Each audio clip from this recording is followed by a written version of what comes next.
Kaya good morning po mga kakimchi. Papakita po namin sa inyo kung paano po yung sinaunang paglilipat ng makina sa bukid at saka yung makabagong pamamaraan po. Titignan lang po natin kung saan natin nililipat yung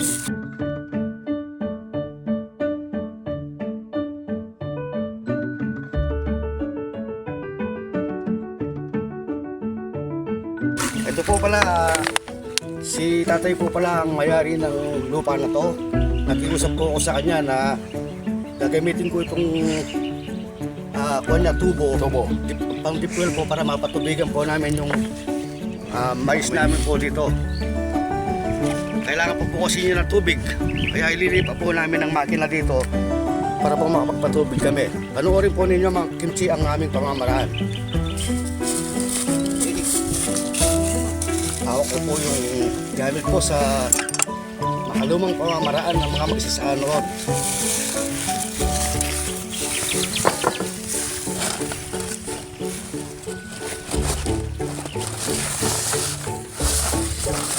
Ito po yung aming makina. Noong pungunang panahon, ito po ang nangyayari sa aming mga magsasaka. Tinatalian po namin ng lubid yung makina.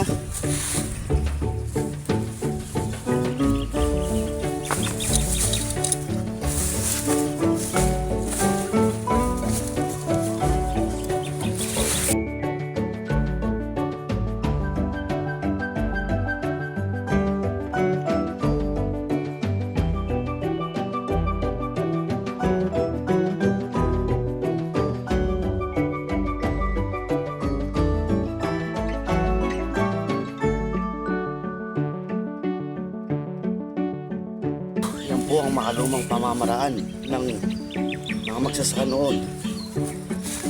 Gaya po nito, kaming dalawa ni tatay, papatulong ako. Pero po, hirap na hirap po kami noon. Ito po ang unang pamamaraan para mailipat po namin sa kabila. Ganyan po ang dati. Pagkikita po namin sa inyo kung paano po yung makabagong pamamaraan ngayon na 2 tao lang po, ililipat po nila yung makina. Ano po yung makabagong paraan para po mailipat yung makina sa kabila. Naka 2 tao lang po ay may sasakay na to, hindi po masyadong mahihirapan. Ako rin po ang gumawa nito. Ang tawag po nila dito ay kuha na kalasig. Yung po ang tawag. Kaya tinawag ng kalasig ito, pag inila mo sa medyo bukol-bukol na lupa, sumasayaw yung gariton. Ito. Ganun po ang kanyan. Ito po, makikita po namin sa inyo.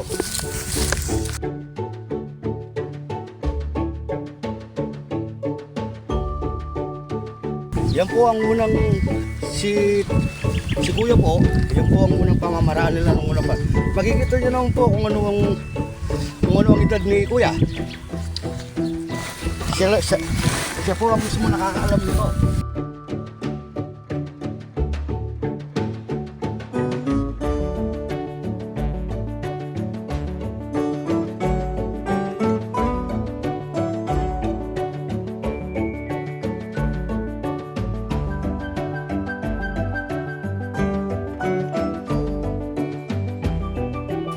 Po natin kasi may mga batang dumarating, lalagyan po nila ng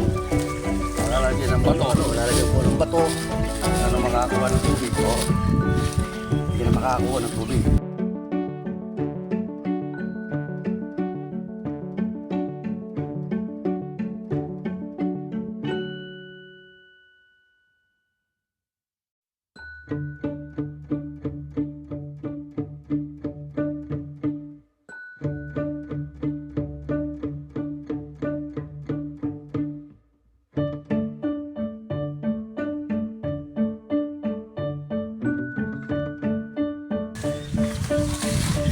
Gano'n po kalayo kung bubuhatin po natin. papunta po doon sa lugar na pinuntahan natin kanina. Kahit po 4 na tao, tulong-tulong, hindi po nila kaya buhatin. Kung kayang buhatin ganun.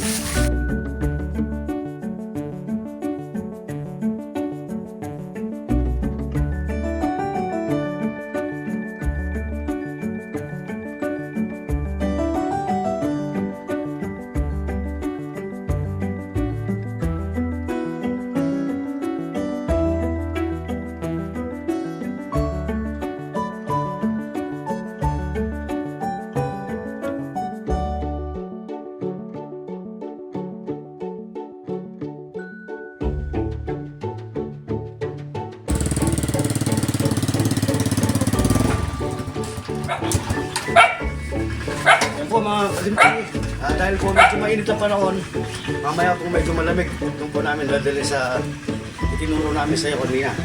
Pero ito po, nakita nyo kung ano yung aming pamamaraan.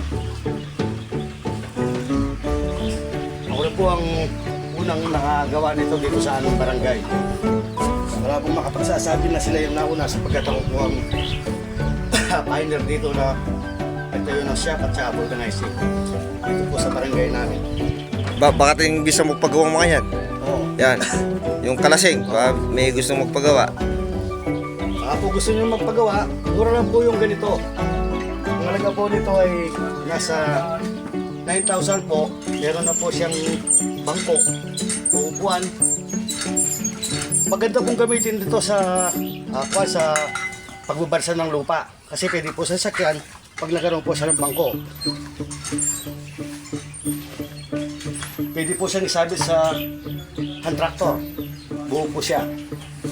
Tapos, meron din po siyang brake. Ayun po, may brake po siya. Dito po tatama ang brake niya.